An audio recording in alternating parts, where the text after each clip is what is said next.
Hey, what's up guys, welcome back to my YouTube channel. So guys, in this video I'm going to show you how to fix Safari browser not loading websites on iPhone. So guys, let's get started this video without wasting any time. So guys, first of all, restart your Wi-Fi or cellular data. So restart your Wi-Fi here. So guys, after restarting the Wi-Fi, please check your URL is correct. So after this, the next solution is restart your iPhone. So for the restart iPhone, tap on power button and volume up at the same time. So drag the slider to the right to power off your iPhone.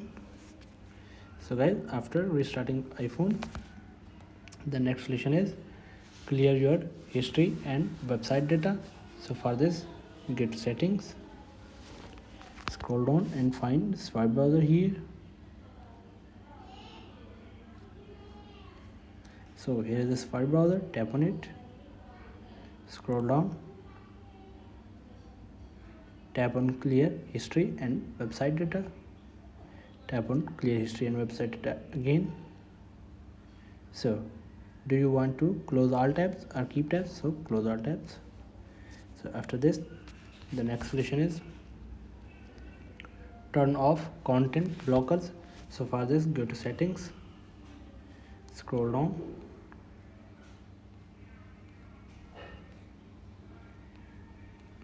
tap on Safari, scroll down, tap on extensions. So guys, if you have any extensions here, so turn off all the extensions from Safari browser. And then after this, the next solution is so guys, if you have enabled any VPN application on your iPhone, so turn on the VPN, disconnect the VPN. So guys, after this, the next solution is check content restrictions. If Safari won't load pages on iPhone, after trying the above steps, check where there are any content restrictions are enabled.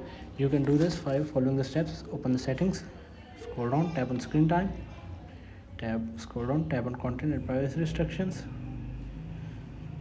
and tap on allow apps, and here's Safari browser. So no restrictions here. So simply turn off the restrictions. So guys, here are some simple solutions to fix this issue. So guys, thanks for watching this video. Please like, share and subscribe. Thank you guys. See you in the next video. Thank you.